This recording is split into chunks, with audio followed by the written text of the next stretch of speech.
To make sure that we are on live and thanking you for another O.M.G podcast. And I know it's been a while, but of course, you know, I'm a busy person. So this episode, or however you want to call it, I'm going to give my perspectives on the Disney Marvel deal, how that also will trickle down into the Bryan Singer deal,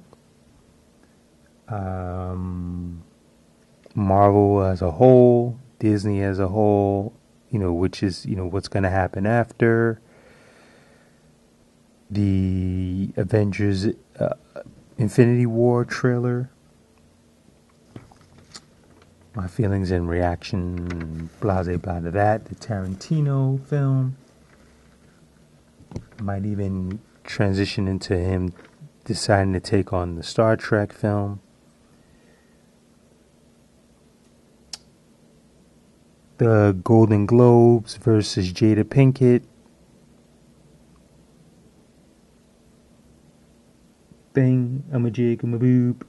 And anything else that comes into my mind. So, let's just kick it off.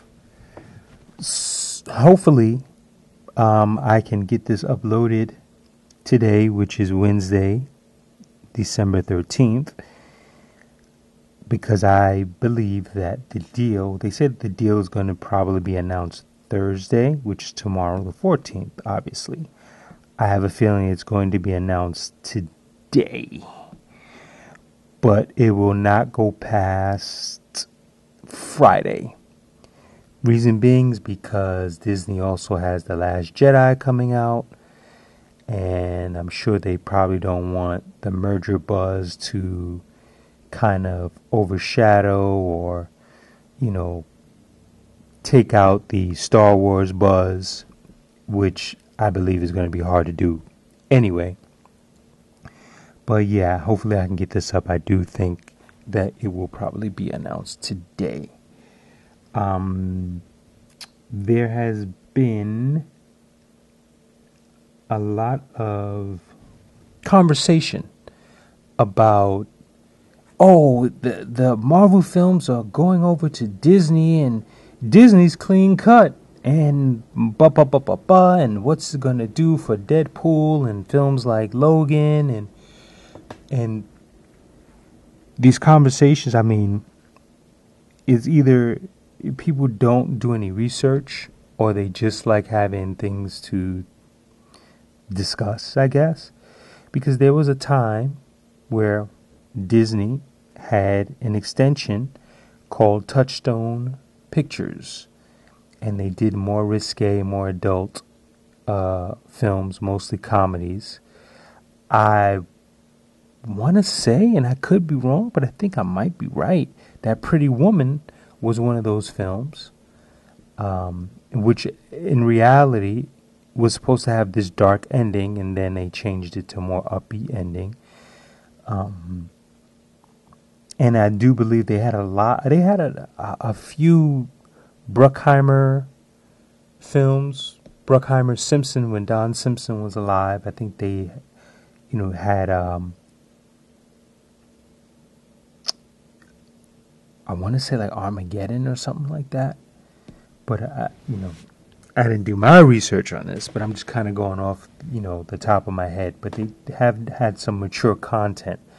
So, I would not, don't rule that out that they will not either relaunch and rebrand Touchstone Films, or maybe come up with a new production brand with a new name overall, for their, more rated R projects that Fox owns,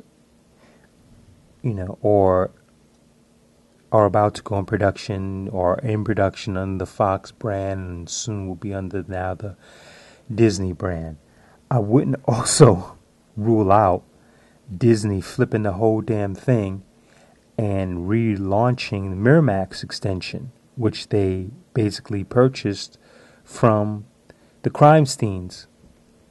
So this would be a major get back at the crime scenes, and make women feel a little bit better, like, hey, we got them back because we are relaunching Miramax and they don't have their thing, and whatever. That's just media hype BS as far as I'm concerned. But yeah, I would not be surprised if they were to. And yes, I did say Crimesteins. You heard this here first. I'm coining it the Crimestein brothers. So yeah, I would not be surprised if that happens as well for those films. I am also hoping that one of my predictions, I believe, is going to be coming into fruition, which is Marvel Studios will become its own production brand. So you won't see, I don't really think that you see it as much now. You don't see the Disney logo and then you see the Marvel Studios. But I think Marvel Studios will be its own brand, like a Miramax, like, a New Line, that nature. So you'll just see Marvel Studios pop up. And I also had predicted a few shows ago, can't remember which one, that, or at least I envisioned, I'll say that I always thought that a great idea would be for Marvel and like a Lucasfilm to branch off and create their own film schools, or own universities, smaller, 1 year, 2 year institutions where they're going to recruit students from either college, film students from college, or up and coming people that they find on YouTube or on these other social media platforms, that do those fan films and of the like, and they will put them into their institutions and basically mold them and kind of breed their own directors. Because there was a time where they had gone through a number of directors for various projects. I know for Black Panther they went through maybe 3, if not 4 filmmakers before Coogler, took the helm, but he negotiated his way into having a lot of control with the creation of the storyline. I'm sure Marvel played their part. Excuse me for the yawning.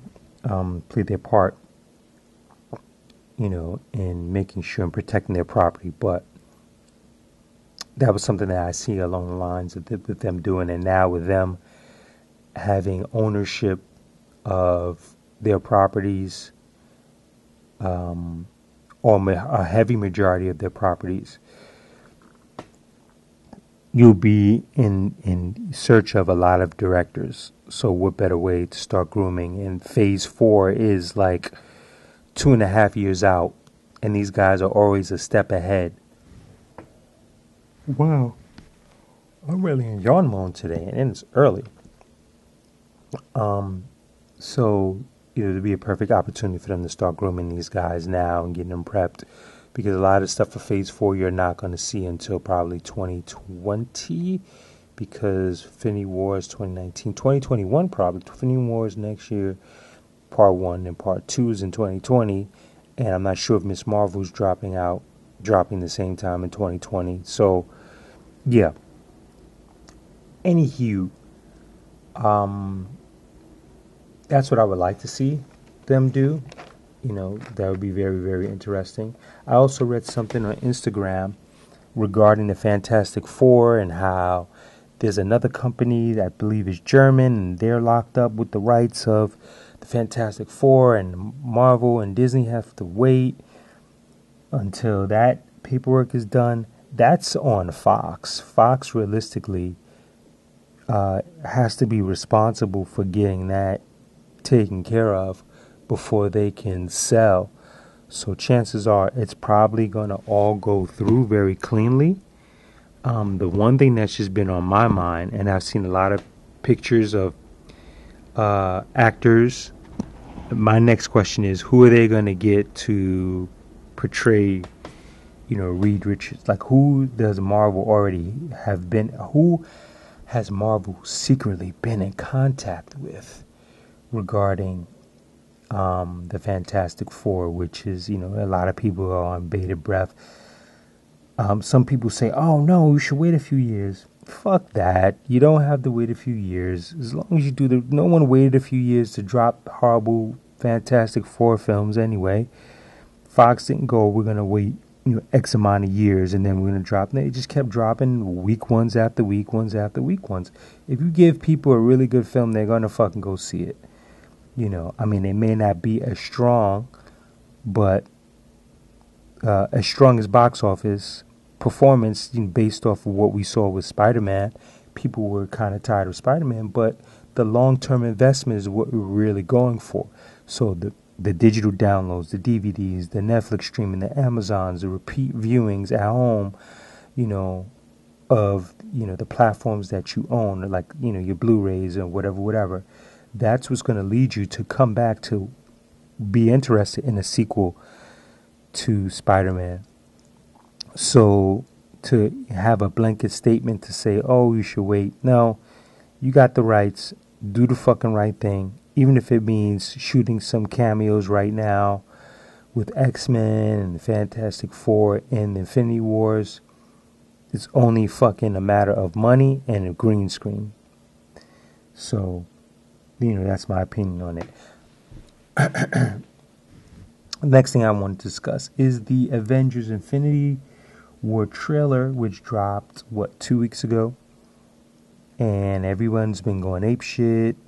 It's been on all Instagram. It's been everything. It's like I basically just have to, kind of skip through things because I don't want any spoilers, although I did see the trailer and I've watched it a number of times. I think it is dope.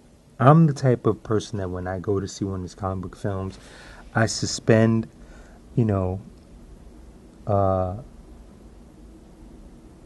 disbelief and just go for it.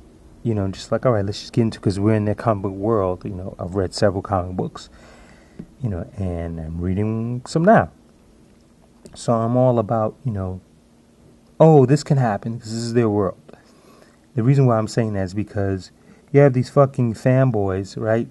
As soon as the film, as soon as the trailer drops, they're doing fucking screen captures, or this is Thanos, and this is where the special effects used to look like, and this is what it looks like now, and this is what it looks like today, and just let it go and just enjoy the fucking movie when it comes out. It's the thing I can't stand about fucking social media.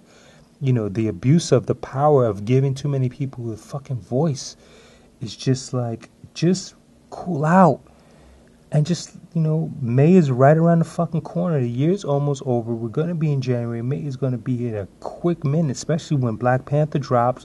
It's going to give you that high. They're going to set it up, and it's going to lead into the fucking Infinity War, and just chill. I'm seeing all these captures and all this shit. Just, I don't want to know about the movie after seeing the trailer. I don't want breakdowns, fucking YouTube videos with a scene-by-scene breakdown, and this is what this is. And if you really want to know what it is, go get the fucking comic, or go to Comic Books Explained, where a site like that, or Dope Spill. And I'm sure they're probably fucking two of the people that have fucking done what I've just mentioned. But go in the archives and go pull out the Infinity War and go watch, their videos, which giving them dap, or go get the comics and just fucking read the things. They're going to change a little bit in the movie anyway, but I don't want a play-by-play screenshot. This is what this is. And when he did that, that's what that is. And that's what this is. It's dude, just let the fucking projects come out. I fucking hate spoilers. I come from a generation, or a time, or I grew into a time when when none of this shit was accessible. You just saw the trailer, and this is what it was. Oh, it looks dope, and then you discussed it amongst your friends, and that's just what it was. You didn't go on these fucking platforms and give a play-by-play, and next thing you know, tomorrow the ending of the movie's there, and how the fuck am I going to enjoy this? So, there were channels that I was connected to that I had to just disconnect from on YouTube and everything else, because I don't want to hear the discussions anymore. I'm just so like done with it. I just want to watch the trailer and chill. Wait for this shit to come out and be expectant. Have something to live for rather than I can't live for this anymore because you've told me every fucking thing that's in the movie.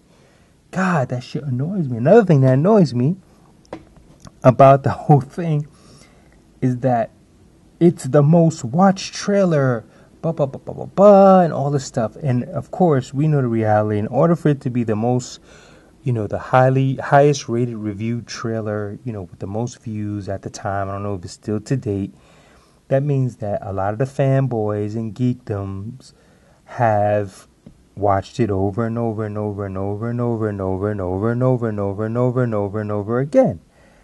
With that being said, I find it funny that these same people were the same ones that were fucking complaining about the past 2 Avenger films. Oh, it's like they're just fighting aliens again. They're fighting aliens all over again. And then you look in the trailer and what do you see?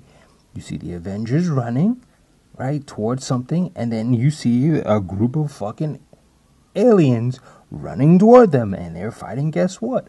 A group of aliens. Let me repeat. I don't have a fucking problem with that. I'm fine with it. Because I'm here to have a good time. But I just find it hilarious. The hypocritical nature of people that will complain about shit, and then, or geek out over stuff. So it's like, whatever. I'm not going to even go any deeper into that. I've already stated my case. Let's move on. I can't wait for this fucking film to come out. It looks like it's going to be fun, as usual. And, we all know that Marvel has their stuff together majority of the time. So it just is what it is. So May of next year, and even if they pushed it back to the summer, I'm not sweating it. It's just, there are a lot of other films that will come on between time, but they're usually pretty accurate. So I will be looking forward to that film dropping as well. Just another motivational tool to make it into the year. So, as we've by now heard, Quentin Tarantino, his period piece, I'm going to call it, he decided to go with Sony, which surprised me. I kind of thought that maybe he would go with Warner Brothers after I heard the treatment when they rolled out the red carpet and basically set up, they did a grand presentation with period piece cars and things that were back in that time of, what was it, the 60s, 70s, late 60s, 70s for Manson, all that stupid shit, crazy shit that happened. They rolled out the red carpet, and I thought that, all right, they're really going in. But he decided to go with Sony, and apparently they have already had a past relationship. I'm not sure which film it was, but regardless of that, it actually surprised me because I explained to you guys that Sony is in debt, and after the O.M.G film, they were kind of screwed. So I guess they must have gotten a loan or whatever. But I don't think that this was the smartest move for them to take the Tarantino brand on. I know that we all know that his cachet will usually lead to Oscars and good box office, but when you're in that situation, you're taking a heavy risk on something that I personally that money could have been invested into smaller properties, and where you once again slow investment, slow growth. You could have probably done 3 smaller films, with that bread, if not more, and slowly generated some financial growth for your company, and, put yourself back in good standing. You're basically risking it all on one film where you might have been able to, really focus in on three smaller films, maybe for about, $5 to $6 million. Probably could have done a little bit more, really well written, excellently crafted films with some, up and coming or really good filmmakers, and really reestablished yourself as a production company brand that is focusing in on, storytelling and not high-end garbage that we've been putting out just to get kids in, the theaters and parents in theaters at the same time to get money, which, basically what they did, and they failed miserably for the past few years. Need I remind everybody of the film Pixels? So, that right there, is one of those things where the eyebrow kind of goes up. And I'm an outsider looking in. I can only, give my perspective on things. I'm a little shocked that Netflix or Amazon didn't go harder, didn't go all out to really woo him in, again, as a long-term investment. I know that Quentin Tarantino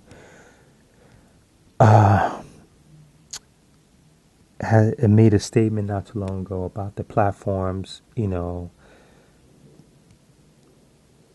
being, basically not to his standard, because he doesn't watch those platforms. He's used to, if he saw something, I think this is kind of, don't hold me to this quote, but kind of loosely what he said, he's used to just turning on something on TV and it being on, and he'll watch it.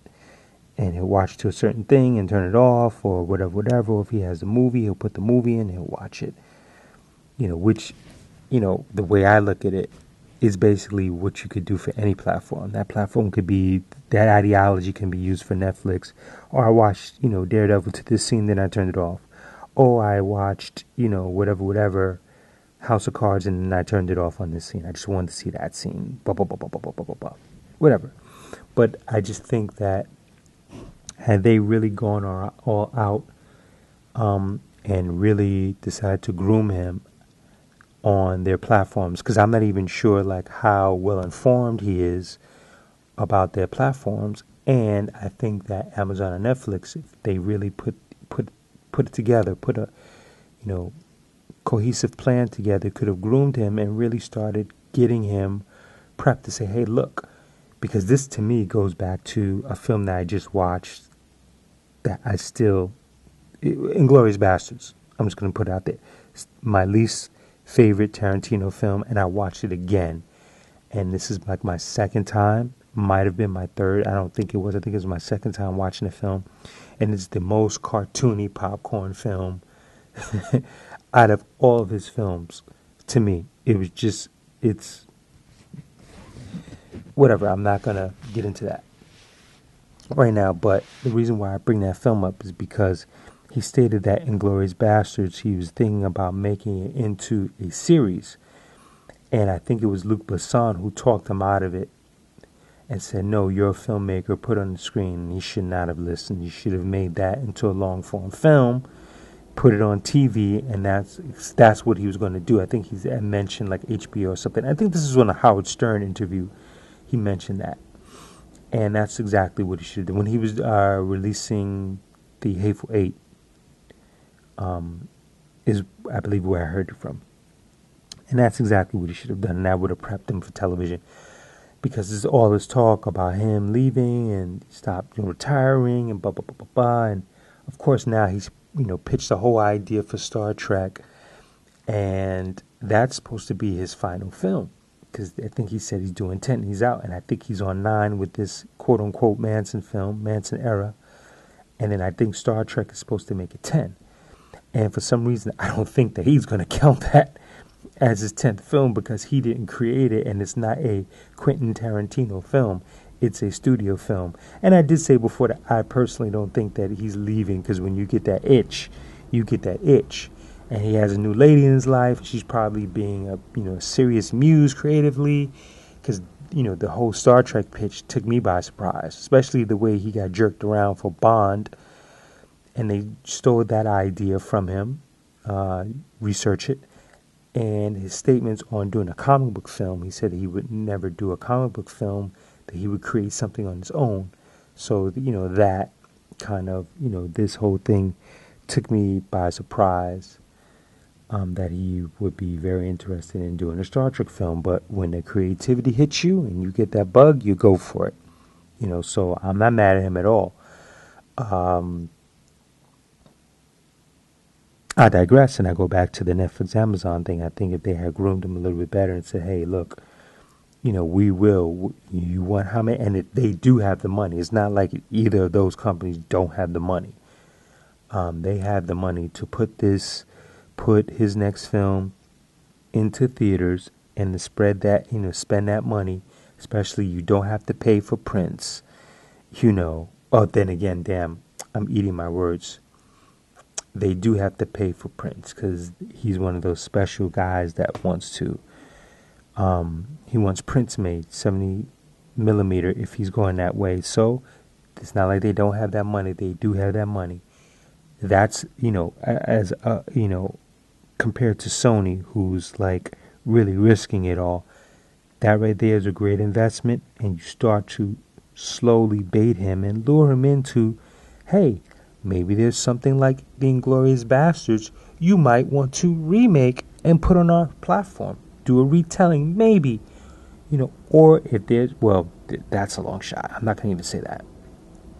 Do a retelling. Or if not that, maybe there's something else that you have in mind. Because we know that you've been writing novels, or you're going to transition to doing novels. So is there something that long form where you can have the whole novel into a series, and you can come and do it with us? Where with the Weinsteins, because I still felt and still feel that breaking up Kill Bill was a money grab. We can get money off of this one, and then we can get money off of that one, because his initial idea was to roll the whole film. It's supposed to be a 4-hour film, or a 6-hour, whatever it is that it breaks down to. Film, and he wanted the whole thing to play, and they're the ones who basically sold him on breaking the film. But I will make mention, because now we're on the Crimesteins and Tarantino. There's a scene, and I'm going to post this on Instagram with just the caption of the poster, and I'm just making mention, just want to see what people's feedback is on this. There's a scene where the actress Julia Dreyfus, who I feel he could have done more with, especially after Kill Bill. I thought that, when I first saw her, I was like, this is a very pretty actress, and I'm going to see more of her in Kill Bill 2, and we didn't, and we're going to see more, more screen time. That's what I thought. Especially like how she was tortured. I thought that she was going to have more screen time. It's going to be much more of a deeper character breakdown of her, whatever. Like deep, like on the level of Lucy Liu's character or something like that. Or Vivica Fox's character. But I thought that he was going to do more with her. So I have a weird theory.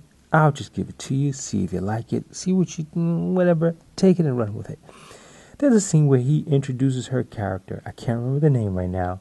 He introduces Goebbels, and he introduces her character. She's his translator or whatever. And then all of a sudden he cuts to seeing Goebbels banging her. Doggy style. And then it cuts back. And like I said, I've seen this film, I'm going to say 2 times. And I've stated it again, it's not my favorite. But that right there stuck out to me this time. I'm like, okay, why is that fucking shot even in the film? Because it has nothing to do with this film. I could see if it led into something, you come back to that, and it's the reason why XY happens, because he was spending time with her, and he was supposed to be doing this, whatever. But without that shot, without that scene, that cutaway, the narrative still goes on. So it makes me think, with all the Crimestein drama that's going on, I'm loving that term, was that a request of Harvey's?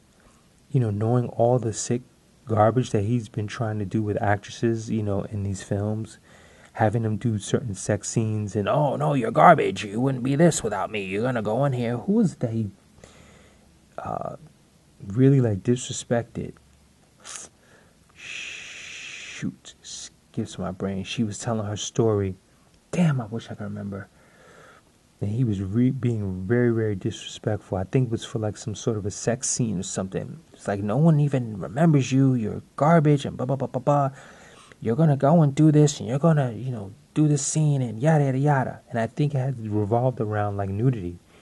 But it kind of seems like that might have been, a Harvey Crimestein thing where he wanted that scene in and he, somehow convinced Tarantino to put that shit in because it has nothing to do with the story and it does not affect the narrative. So, like I said, I'll put it on IG. I'll explain that. I just want to see what type of feedback I'm going to get. And if you're listening to this and you catch this, maybe I'll put this in its own Tarantino segment. But let me transition back into the whole Netflix Amazon thing. It would have been a cool move for them to, say, hey, we'll do this for you. We want to groom you, bring you into our house and see what you think. Okay, great. You had a, awesome experience with us and we want to see you do more things. We know you're talking about retiring, but hey, if you want to come back in a few years and do something long form, no stress, no theatrical run, you can come up here and just do a series. Maybe you and Robert Rodriguez fucking sat around and came up with something that's going to be kick-ass, and fresh and original. You can come and fuck with us and, we'll do it long form. So I just thought that, based me just being an outsider, that was a ball that definitely got dropped on their side, both companies' side, as far as grooming him. But, and changing his perspective and even saying, hey, maybe you can bring something new to the platform, So that's my little 2 cents on that. And I'm going to bounce back to the whole Fox thing and how this is going to transition into the Bryan Singer effect that at least this is my feelings on it. And his situation that he's got going on, I found it odd last week when it was, brought to light that he'd been let go of the Bohemian Rhapsody film. Once I heard that, I already knew what this was. And I'm sure I'm not alone. I know I wasn't alone because I saw some comments and I made a comment, and this will come up in this conversation. Hold on, I just want to quench my palate. Okay. So, it was a family issue, someone's sick, blah, blah, blah, blah. The joke in my head was like, yeah, someone in your family's sick. You, motherfucker. Look in the mirror. So I knew it was these accusations. And it was a lot of speculation. And I made a comment on IMDb. It's on their Facebook page. Just run a search for the Silent Film Group for anyone that's interested. And I was basically breaking this whole thing down. I felt this a while ago, and I had a conversation with another auteur about it a few years ago when the first accusations popped. My whole thing with this is that I think that Fox basically helped him, out of that situation, and they locked him down. Because if you notice the time when he was under Fox, all he was doing was X-Men films. I think I might have mentioned this in a previous episode as well. All he was doing was X-Men films, and producing X-Men films. Right after they, Superman crashed and bombed, they got him back and blah, blah, blah, blah, blah. And I wouldn't be surprised if powers that be set that whole shit up to lure him in. But it is what it is. So, the fact that they covered for him back then, and they kind of covered for him now, but for their own reasoning. I believe that Fox gave him the whole family thing. We're relieving him and, whatever. Then it got even deeper when they said that they took his office off the lot. I said, yeah, this is that whole sex shit. No doubt. But I also I also commented, as I said, on the page, letting these people know, because somebody had said something like, oh, why don't you give him a break and da-da-da, you don't know what it is. And my whole breakdown was basically what I said. But I went into saying that you got to keep in mind that in a few days, Fox is at the table with Disney, and they don't want this to affect anything. And you have to also keep in mind that whose name is attached to X-Men. When you think of X-Men, you think of Bryan Singer right now. Next to like Hugh Jackman. You think of Bryan Singer. That shit would affect their money. So they're going to say, yeah, it's because of family matters. They're not going to bring that up, knowing that they had this deal on the table, and if anything, it could probably be used as leverage for Disney. Maybe because, hey, look, we're taking projects, that a sex offender, or allegedly sex offender, is attached to. You may have a real hard time, getting this. So you might as well just lower the price on this and slide that paperwork over and slide those films over and let us take this off your hands. So, of course, they're going to kind of dodge the bullet and say, oh, yeah, it was a family member, but, and then kind of give you the nod to say, yeah, we closed his offices over here, wink, wink, without even mentioning X-Men or this Disney deal, but. When a few hours after I posted that on IMDb, article comes up. Fox close to closing deal with Disney, should be a few weeks or whatever. A few hours after that, more accusations on Bryan Singer. So my timing was fucking perfect, and I don't know if it's because of the comment or the energy that I created that caused that, but I'm telling you, it was literally hours after my comment. Both fucking media press came out on both things. So it was like back down the rabbit hole. And as we get closer, as I said, the next few days between today and Friday, we're going to hear this announcement. And then after this announcement, the shovels are going to come out, and more of the dirt is going to be dug up on Bryan Singer. And there's more and more, because now they've pretty much detached themselves from him. And now this is Disney's thing. Disney's going to handle any spin control as far as X-Men and Singer and whatever. That's on them. As far as Fox is concerned, we've wiped our hands with him, and we've publicly told you that we've shut down his office and, whatever. So we wiped our hands with him. Disney, of course, is going to wipe their hands with him. And you're going to see a little bit more stuff that's going to come out. Because now I think it's two cases on this dude. That have popped up. So it is what it is. If you want to hear about any more of my theories regarding these scandals, go back to the previous podcast and listen away. And that's pretty much all I have to say about that. Now, Jada Pinkett Smith. I've spoken on this before, and I will speak on it again. Disclaimer, this is nothing against Jada Pinkett Smith at all. I think she's one of the fucking best actresses out here. Period. And I don't understand, I'm not going to go in that direction. Bullshit. Yeah, she's one of the best actresses out here. Period. Golden Globes snubbed Girls Trip. She is hands all up in air. She's pissed off about it. Tiffany Haddish, they're using her as a presenter, and they didn't even watch the film and blah, blah, blah, blah, blah. This is the get back of when you make a public statement, which you did 2 to 3 years ago, about the Oscars, and what else is there to say?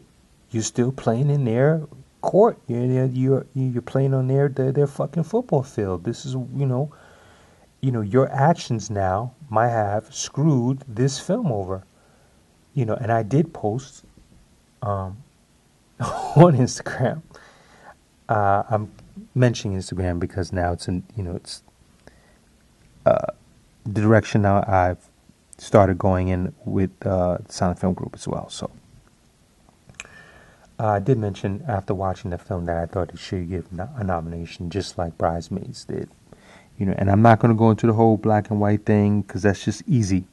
It's an easy conversation for me to have. But I'm going to say, when you challenge the authority, this is what happens. And you should have known that there was going to be some kickback, especially, if it was going to fall back on your husband.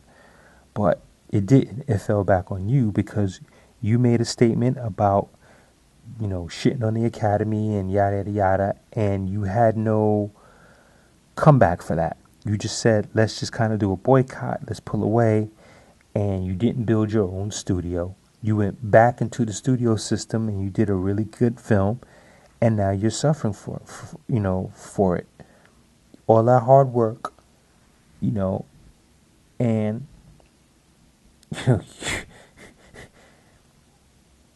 this is what it is.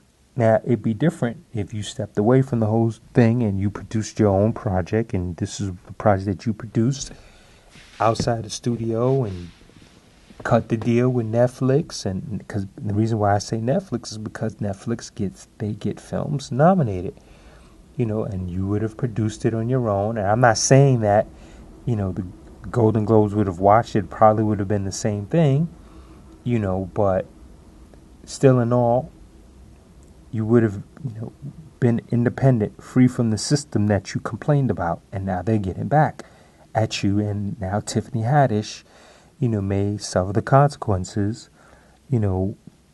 just from not receiving a nod, a la Melissa McCarthy, which, she should, So it is what it is. That's really all I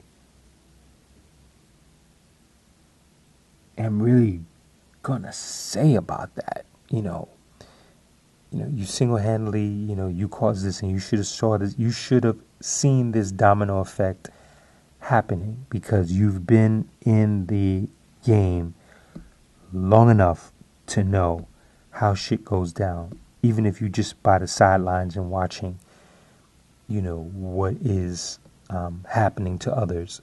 You should have known that once you made that statement, there was going to be some sort of repercussion. Whether it was going to happen now, it was going to happen later, whether it was going to happen to Will, if it was going to happen to you, or it was going to happen to both. So it is what it is. Drink your tea with a few drops of hemlock in it and distilled water. Because they want you to choke and poison just a little bit, but then they'll give you the cure just to say, this is what we can do to you. Keep fucking around. So until you get yourself out of that system and build your own, these are the expected results. So, like I said, we could do the black-white card, but you already know what it is. And this also is the same way I feel about the whole sex scandal shit that's going on. And it's, not to be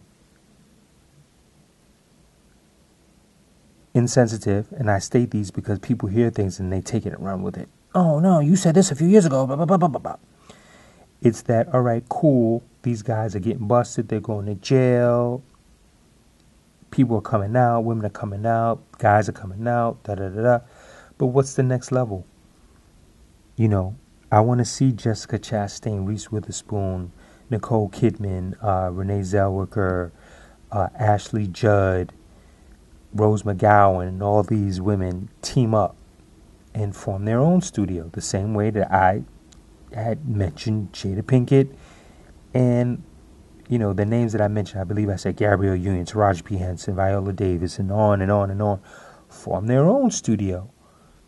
So, you make these claims and, this shit is happening, but at the end of the day, this stuff is probably still going to go on. It's going to go on, and then this is another facet.